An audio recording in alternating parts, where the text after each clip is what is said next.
At Elaine Apit, araw-araw, Lunes hanggang Biyernes, Damdaming Bayan. RH. Ang paglilitis. VP Sara Duterte Impeachment Trial at DZRH Special Bonus. Balik po tayo mga kaibigan. If I get impeached, then that is my end. Balik po tayo mga kaibigan.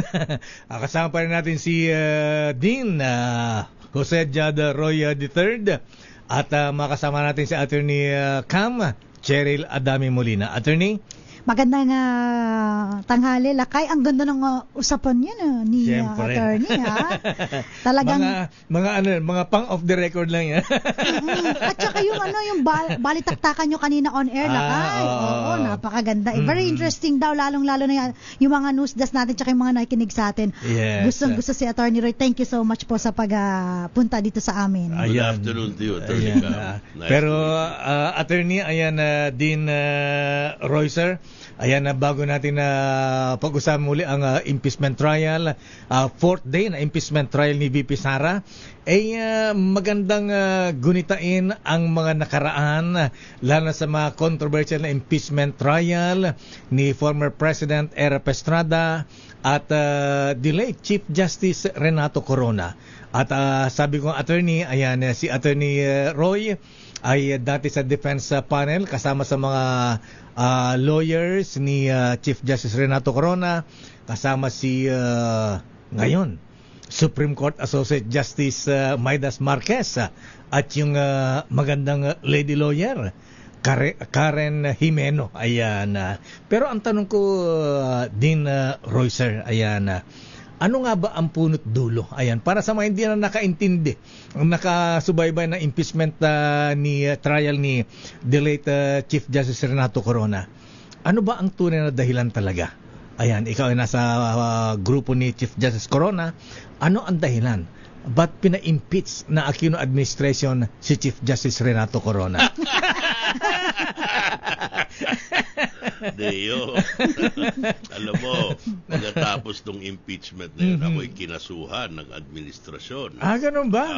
Wow. Baka mabuhay yung ibang kaso ko pag hinirita ko ulit yan. Kasi magkakampi na ngayon yung mga dilaw sa ngayon. But, candidly, ang impeachment is talagang may bahaging political yan. Kalokohan naman yung sabihin natin panay batas-batas lang ito. Opo. Nakikita mo naman sa proseso at nakikita rin natin yan doon sa mga pinapakita ng ating mga senador at mga iba pang opisyalis. Ngayon, sinasabi nung presidente, ala daw siyang pakialam, pinababayaan niya lang yung impeachment. Parang if I recall, yun yata yung, at least nung araw, early on, yun ang sinasabi niya.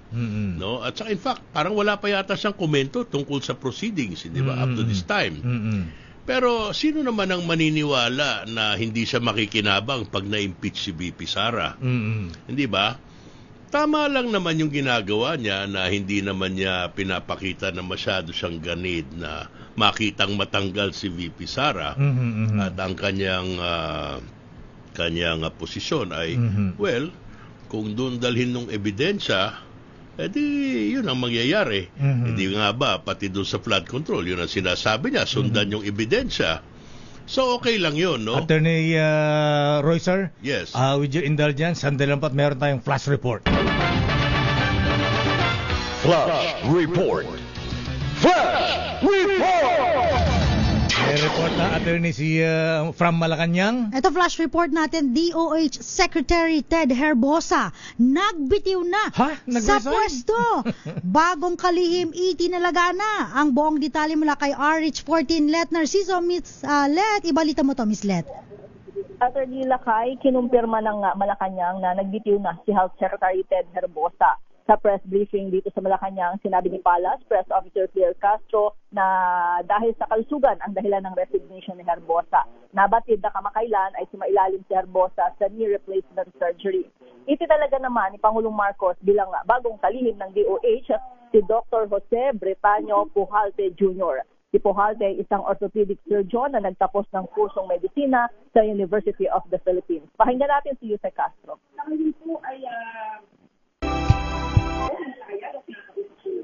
May bago na po tayong health secretary. Yusek, follow-up. Si Secretary Herbosa po ba nag-resign o siya po ay sinibak ng Pangulo? Nag-resign po siya dahil po sa kanyang kalusugan.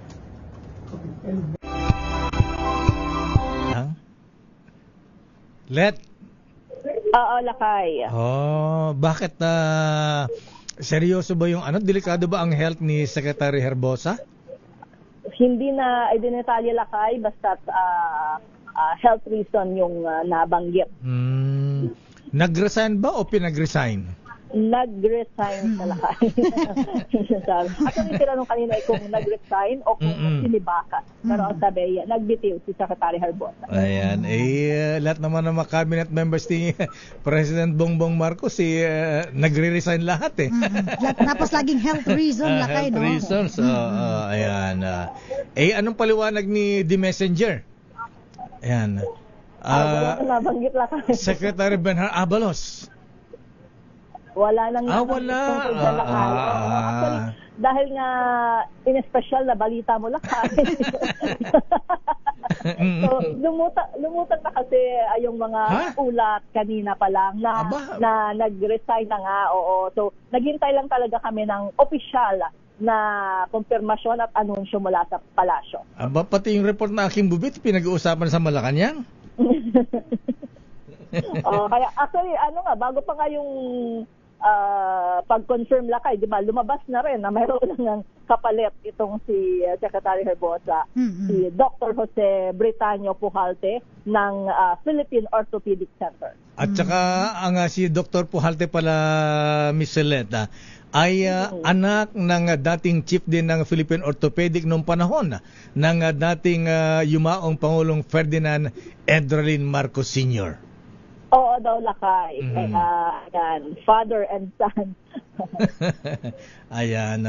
So, sige, abangan natin at sana nga ay, in fairness, may mga narinig tayong in support dito kay Dr. Pujalte. Oo, Lakay. Actually, dati pa pala siyang inendorso ng Philippine Orthopedic Center kasi nga mahusay daw talaga itong si Dr. Pujalte. Alam mo, Lakay, kung ako talaga si Secretary Herbosa, ma-stress din ako, Lakay. Di ba naalala mo yung palitan nila ni Dr. Lechon? De, tsaka ang dami ng kaso ni Secretary Herbosa kasi. Anyway, so yan. Anyway, good luck dito kay bago incoming Health Secretary Brix, Britanio Pujalte. Ayan. Okay nga Rod, Miss Lat. Ito si Lat Narciso para sa DZRH. Una sa Pilipinas, una sa Pilipino. Flash Report. Flash Report! Maraming salamat, Let Narciso mula sa Malacanang. So inulit po natin, nag-resign na po si yung aking favorite Health Secretary Ted Herbosa. Ayan, for health reasons na po ayon sa Malacanang. Flash Report. Flash Report! Standby sa ating mga reports. Balikan natin Attorney Cam si Dean Jada Roy. Ayan. O nga pala, bago balikan Attorney, ayan, kasi magpapaalam ka ng 1:30 Matanong ko rin nga pala, bakit Attorney, itong Dean, itong mga nangyayari, di ba nalilihis tayo na di kayo mapagtatakpan yung mga iba pang mga issues, ayan, katulad ng flood control project, ayan, nasabi nga ng mga kabayan natin dapat ngayon na inuuna bilyones yung mga ninakaw dyan. Alam mo, Tito Lakay, talaga tayo binabaha ng mga issue. Marami pang ibang mga bagay sa tingin ko. Ang dapat talaga pag-ukulan ng pansin. Kaya lang, ganyan na ang nakaugalian ng ating lipunan. Dala ng social media. Sobrang daming pumapasok na impormasyon. Kung ano ang pinakamalutong, matunog, yun ang sinusubaybayan. Siyempre, itong impeachment na ito, tinatanaw nila yan bilang paglalaban ng dalawang malalakas na panig. Ito yung dalawang puwersa na humahati sa lipunan natin. So talagang, at saka itong issue, matagal na itong kumbaga nandyan, no? Pinag-uusapan yung accountability. Ayan, accountability. At bagamat yung flood control ay sinasabi nilang pinalilibutan ng katiwalian, ito rin ukol sa katiwalian. So medyo akma rin doon sa problema yan. Yung masaklap dito, kahit saan tayo lumingon, panay katiwalian na lang yung nagpapag-usapan. Tsaka isa pa din, Roy, yung mga contractors na binanggit ng presidente sa kanyang SONA, Yeah. dalawa pa lang yung nakakasuhan doon, samantalang 15 mahigit yun. Ayan. Pero ito, ang punot dulo pa, isa pang issue rito din, Roy, sir. Yung dating chief ng DPWH, Secretary Manny Bonoan, ayan. Siya daw po ay gagawing state witness laban kay former Speaker Martin Romualdez. Hindi ba medyo marami ang nagtataka? Di ba sabi yun sa ang state witness, dapat ang ginagawa doon sa mga least guilty. Ngayon ito, Tito Deo, no? Yang unang-una kay Bonoan, ito ang masasabi ko. Opo. Sa tagal ng mga investigasyon dyan sa Blue Ribbon at lahat ng narinig ko sa kanya, pati na rin yung mga paratang sa kanya tungkol sa kanyang korporasyon daw, nakasama yung anak niya, etc., no? Na meron daw mga perang pumasok doon. Never kong narinig na idinawit niya yang si Martin Romualdez. Okay? Number 1 yun, Okay. Number 2, yan pong flood control na yan. Ito, gawin na lang natin simple kasi parang tina-time pressure mo ko Gawin na lang natin simple. Kahit ano pang pag-usapan natin dyan sa budget na yan, yung ginagawa ng Kongreso. Ito, tandaan nyo. Kaya lang po yan dumadaan sa Kongreso kasi hindi po pwedeng gumasta ng pera ng bayan kung walang batas. So yung pong plano ng paggasta ng pera, dinadala ng ehekutibo doon sa Kongreso, pati na Senado. Pwede ba isabatas nyo ito? Sasabihin ngayon ng Kongreso at saka Senado, sige, pero kung maaari lang magtatanong muna kami kasi kami ang check and balance Kailangan siguraduhin namin na tama itong mga nakalagay dito kasi nga maraming mga kondisyones yan sa konstitusyon. Kailangan marami yung sa edukasyon, etc. So, kaya pinapatawag, may mga hearing yan doon sa APRO. Kaya doon nag-umpisa yung mga insertion na yan na sinasabi. Ang insertion, simpleng amendment lang po yun. Anyway, pag nakumpleto na yun, di magiging budget na yan. Huwag niyong kalimutan ang unang nagpalagay niyang budget na yan, yung ehekutibo mismo dahil nasa kanya lahat ng pera Ang pagkoleksyon ng pera hindi naman pupunta sa Kongreso, doon sa sa executive. Yung National Treasury, yung DBM, sila may hawak lahat yan, Department of Finance. Yan. So, silang gagawa ng budget. Doon pa lang sa paggawa ng paggastos, nandun may mga insertion na yan. Diyan nag-uumpisa yan. Dahil yung mga departamento mismo ang nakakaalam kung paano dapat gastusin. Pag pinasa na yung mga bill niyan, ibabalik sa presidente. Pwede ngayon ulit baguhin ng presidente yun. Pwede niyang i-veto, pwede niyang bawasan or whatever, di ba? Pag napirmahan na ng presidente yan, saka pa lang magiging batas. Yan ang tinatawag na yung General Appropriations Act. Ayun na. Pag hawak mo na yun, pwede ka nang gumastos ng pera. Ibibigay ngayon yung GA dyan sa DBM, ibababayan sa mga departamento, at doon sa kaugnay dyan sa mga flood control projects, sa DPWH yan. Ang pag-implementa ng mga proyekto sa DPWH po, ang pag-announce ng kontrata, pag-bid, pagpili ng kontratista, pag-aproba ng mga ginawang trabaho, pag-aproba ng pagbigay ng bayad, at finally, pagpirma ng cheque at pag-release ng bayad na ito'y sa kontratista lamang pwedeng ibigay. Hindi pwedeng sa ibang tao ibigay yun. Kasi nakadokumento po lahat yun Lahat niyang prosesong yan, yung mismong palakad ng proyekto, DPWH po ang tanging gumagawa. Sa madaling salita, Tito Deo, hindi ka pwedeng magluto ng proyekto kung hindi mo kasabwat yan. Pangalawa, hindi magkakaroon ng katiwalian kung hindi lumabas ang pera. At hindi lalabas ang pera na kabayaran kung hindi mo kasabwat ang DPWH. So, tatanong natin ngayon si Ginoong Bonoan. Dito, ilagay na lang natin dito sa kaso ni Senador Jinggoy. To be honest, ako magtatapat, hindi ko po nababasa yung mga papeles sa kaso na yan. Nalalaman ko lang yung mga nire-report. Ang pagkaintindi ko, ang tanging ginawa ni Senator Estrada, tumanggap ng pera. Okay? Okay, tumanggap siya. I think, siguro malaki. Kasi plunder di ba? So malaking halaga yon. More than 50 million. Oo, ngayon, itong pag-state witness po, hindi po yan sinusukat sa dami ng pera. Sa dami po ng ginawa na paglabag sa batas. So kahit piso lang ang tinanggap nitong isa, kung lahat ng pamemeke, lahat ng pagyayari at pagluluto ng mga kontrata at iba pa, ito gumawa at yung isa ay tumanggap lamang, yung nagluto at nameke at lahat, yun ang mas guilty. Bakit mo yan ang gagawing state witness? Ngayon, etong pag-state witness, mangyayari lang yan pag ikay akusado. Dito nga sa kaso ni Senator Jinggoy at ni Ginoong Bonoan, pareho silang akusado.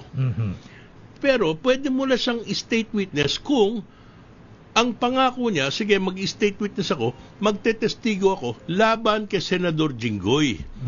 Pero kung laban sa ibang tao na hindi kaugnay nitong kasong to, ay hindi po pwede. Ang gawin mo, kung gusto mo, idawit mo si Martin Romualdez dyan. O yan, sige, doon mo sa ipag-state witness. Pero ang balita ko, Deo, anong balita po ninyo? Hindi daw state witness ang gagawin Anong gagawin po? Sa Secretary kaso ni Bonoan. Oo. Ang gusto yatang gawin, amyendahan po yung impormasyon laban kay Senator Jinggoy. At tatanggalin daw yung pangalan ni Secretary Bonoan doon bilang nasa sakdal. Malaking problema yan. Aba? Na-file na yung kaso. Paano bang gagawin yan? Iyon na nga ang sinasabi ko. Siyempre, pag inamyendahan mo yung mismong final na kaso, sasabihin ngayon ni Senator Jinggoy, bakit niyo ako kinukulong dito? Pinag-arraign niyo ako. Sinabi niyo, ito yung mga akusasyon labag sa akin. Ngayon, babaguhin mo. Wala nang bisa itong arrest warrant ko. Pakawalan niyo ako. Set me free. Why don't you pay? Diba? Ngayon, sa kabilang panig naman, parang hindi yata maganda. Sasabihin mo kay Bonoan, sige, 80 ka na. Marami kang sakit. Paano to? Gusto mo bang ibulok kita dito sa kulungan? O gusto mo, magtestigo ka na, ito, pirma mo.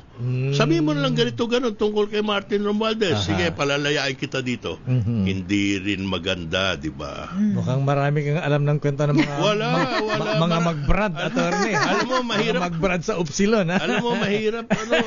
Hindi ako kasama dyan sa baka magalit yung mga taga-Upsilon pag pinilit mo yan. Kaya hindi ako nakakatulog kung ano-ano nasasagap kong balita Anyway, Attorney Dean Roy, ayan na, may dalawa pa akong tanong. Sure. Ayan na, hindi pa na nasagot direkta yung unang tanong ko kanina habang wala pa si Attorney Kame, Ayan, ano nga ba talaga ang dahilan ba't pina-impeach ng Aquino administration si Chief Justice? May kinalaman ba ito sa Hacienda Luisita sa desisyon ng Supreme Court? Tignan mo yan, Tito Deo. Ayan, kalokohan mo. Inumpisa mo yan pagtanong ng mga motibang politikal. Natanggal bigla si Secretary Herbosa. Kaya iniiwasan ko yung mga espekulasyon Now, to be fair to Pinoy, hindi ko pwedeng sagutin ng diretso yan dahil patay na siya. Hindi ko alam kung ano sinasa loob niya nun. Pero nagkasabay nga yung mga panahon na yon. Ngayon, ang depensa yata ni Pinoy doon, siya mismo yata yung nag-order na ipamahagi na yan sa mga claimant, etc. Hindi ko na gustong iugnay yung bagay na yon doon sa pag-impeach kay Chief Justice Corona. Pero na medyo nagulat lang ako kasi nung pinalitan na si Chief Justice Corona, lumihis sa tradisyon Oh. Si Presidente Aquino. Alam mo na yung tinutukoy ko. Sino in-appoint niya? Di ba? The youngest ang in-appoint niya. At ang... na-impeach din si Sereno, di ba? Hindi impeachment yun. Ano yun? Co-warranto. Tinanggal. Di ba? Sa kaso dahil may depekto daw yung kanyang yung sabi ng Supreme Court, ang ruling ng Supreme Court, may depekto daw, may dishonesty daw doon sa kanyang salin at sa mga papeles ukol sa kanyang pagkahirang bilang But ang nakakalimutan yata ng marami na yung magiging termino sana ni Sereno, ni Justice Sereno, kasi tinanggal siya bilang Chief Justice pero yung pagka-justice niya yata remains, But anyway, ewan ko kung kay Melo Sereno. Pakilala ko yan 18 years sana yung magiging Chief Justice. Ngayon, siyempre maraming spekulasyon kung bakit mas ginusto nung yumaong presidente na magkaroon siya ng Chief Justice ng 18 years kesa makipag-ugnayan na lang kay Chief Justice Corona. Kasi tinanong ko si Chief Justice, sabi ko, Chief, bakit ba kayo pinag-iinitan ni Presidente? Hindi ba kayo nag-uusap man lang? Nung minsan daw, ito kinuwento niya sa akin, nandun sila sa isang okasyon, naalala mo si President Pinoy, mahilig magyosi yun lumalabas yun dun sa kwarto. Di ba? Tapos magyoyosi sandali. Ang ginawa daw ni Corona, sinundan niya. Nagyosi rin si Corona? Hindi, lumabas lang siya. Ewan ko kung ano ni Yosi nila. Baka nag-vape lang, gano'n. Tapos? Ewan ko kung ano tinitira nila. But anyway, paglabas niya doon, kinausap daw niya. Tinanong niya, Mr. President, galit ba kayo sa akin? Ano po bang nagawa ko? Or kung sakaling merong ako maitutulong sa inyo, bakit ninyo na lang ako, handa naman akong makinig at mag-cooperate. Ano ba ang tawag doon? Tapik-tapik. Ganun. Ay, Chief, hindi, wag mong isipin yun na, just do your job. Thank you. Ganun lang daw. Talaga. So, yun. Pero, yun ang bukod doon sa Hacienda Luisita, yung kapalit, doon ako doon parang nag-isip ako ng mabuti. Bakit naman ang dami-dami naman mga qualified? Andun si Justice Carpio, diba? Andun sino pa ba doon? Si Carpio Morales, kung sino ba ang mga bakit itong 18 years yung nilagay? Nagkaloko-loko tuloy. Na galing sa academy, wala daw experience sa practice, mga tipong gano'n. etc. Pero kita mo nangyari. Very unusual yun. Yung Supreme Court mismo ang nagdesisyon. Pero din tapos na yun. Ayan, last question ko na lang po. Bago malapit na ako mabalin nito, Deo, itong mga ginagawa mo. Ikaw, ako ba, paglabas ko dito, papayungan mo ko. Pasasamahan kita ng mga Marines. Ay, teka, kung may maleta, kukunin ko na. Pero wala daw naman.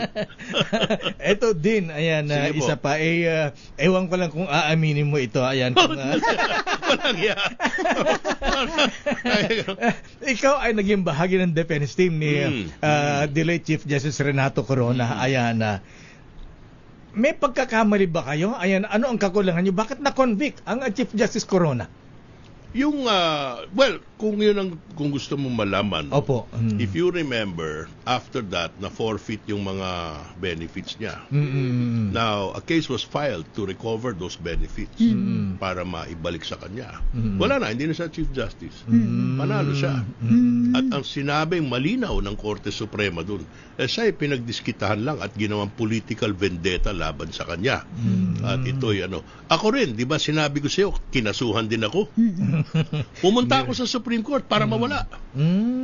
Hinintay kong mawala si Chief Justice Sereno kasi malabo kong makalusot dun. Siyempre kakampi nila. Well, whatever, 'di ba? Ayoko ng So, nagkataon, nung umakyat ako, natapos na yung term niya, at sinabi ron, in my decision, gusto mo, papadala ko sa'yo. Ako, biktima ng persecution. Talaga? Kita mo na. So, Supreme Court ang nagsabi ron, ito, hindi ko masyadong pinagkakalat. Dahil tapos na yan di ba? Baka naman sabihin matapang lang ako magsalita dahil patay na si Pinoy Well, ito, naka-record yung mga yan. Kahit sino pa humarap dyan, basahin nyo yung mga desisyon. Di naman yan katang isip o bukang bibig lang. But nandun yan, no? So, nagkamali ba kami? Ewan ko lang, but I think, no, modesty aside, yung that defense team to this day remains the gold standard in impeachment litigation. Tsaka Lakay, masingit ko lang in support kay Attorney Roy. Pag impeachment Lakay, the verdict may not be based on rules of court but on political consideration. Ayan, abogado na yan. Lagi yan Lakay, alam natin yan. Ayos lang yun. Tapos na yun. I always say ayokong masyadong pag-usapan yan kasi ayokong lumawas na parang nililitis ko ulit. Tapos na yun. Na-convict, fine. Pero kasalanan ba ng mga abogado na na-convict siya? I'm sure kahit kayo, you doubt that statement very much. Ayan na. Attorney, kaya ko natanong yan, yung isong yan, kasi sinasabi na ang nag-aggravate daw sa kaso ni impeachment ni Chief Justice Corona ay yung mga bank accounts. Ayan, yung SALN. Okay. Ganito yung parallel dun sa issue ni Vice President Sara Duterte Carpio ngayon. Yung bank accounts, if I recall correctly, lumalabas yata 87 ang sinasabing bank accounts. Ano ba yung 87 accounts yun? Simple lang yan. Si Ginoong Corona, kung naalala nyo yung pera niya, ang kalakihan ng bahagi nun ay pera ng estate ng asawa niya. At nilagay nila sa isang bank account. Okay? So yung karamihan nun, in fact nag-testify pa si Mayor Atienza dun Kasi nga yung perang yun, bayad ng City of Manila dun sa Basa property or something. May palengke yatang binili yung City of Manila. Si Mrs. Corona yung administradora nung Basa Estate. Nilagay nila dun, ginarahin nila dun sa bank account ni Chief Justice. So anyway, yung ibang pera niya ngayon, nilalagay niya sa time deposit. Okay. Ito maraming hindi nakakaalam nito yung nung araw, yung sistema diyan, magbubukas ka ng hiwalay na bank account. 'Di ba? Bibigyan ka ng ibang bank account, lalagay mo yung placement mo doon. Kung ano man 'yon, whatever amount that is. Yung palang account na 'yon, manganganak na mga account 'yon. Tuwing kumikita ng interest yun, yung interest, bubukas sila ng bagong account, pero internal na yun. Kaya pag binuksan ng AMLA yun, pagtingin, siyempre ilang taon na nakalipas, ang dami-daming account. Yung pala, tuwing nagbabayad ng interest, may bagong account. Ganun pala yun. Tapos pag binunot mo yung interest, saka lang sara yung account. Kung di ka nagwi-withdraw, di patong-patong lang yun. Kaya umabot ng 87 yun.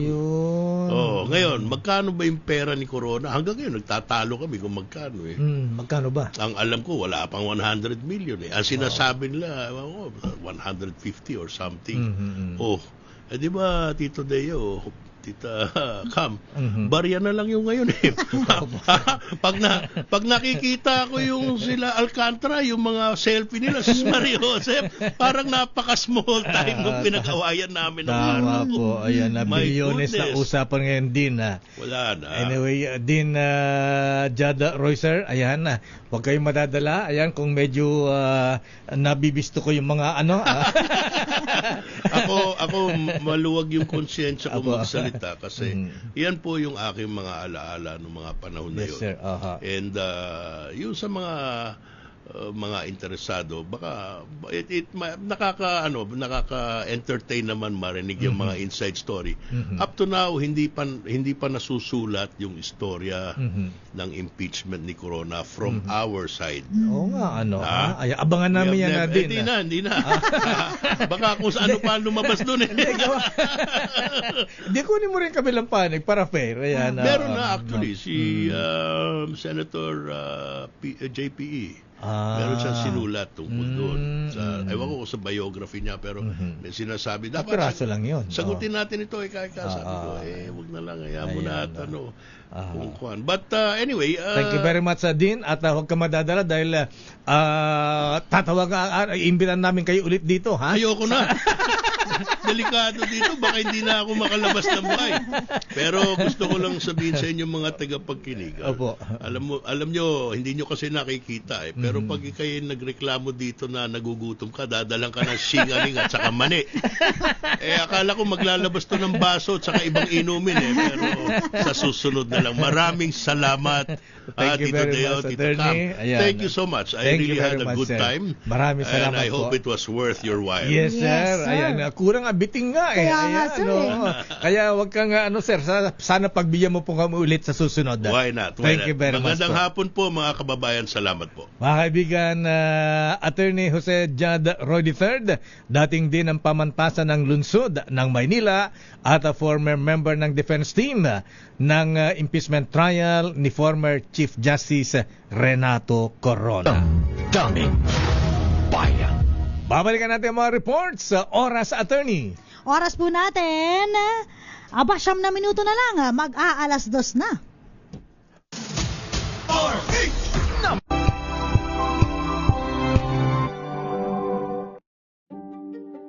Buklatin ang mga pahina. Pakinggan ang boses ng lipunan.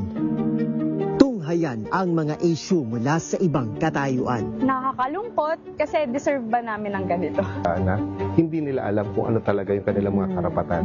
Yung gobyerno, tinulungan nila yung kanilang magsasaka. Pinapatahimik tayong lahat using various laws. Through education, kayang-kaya nating baguhin yung ganitong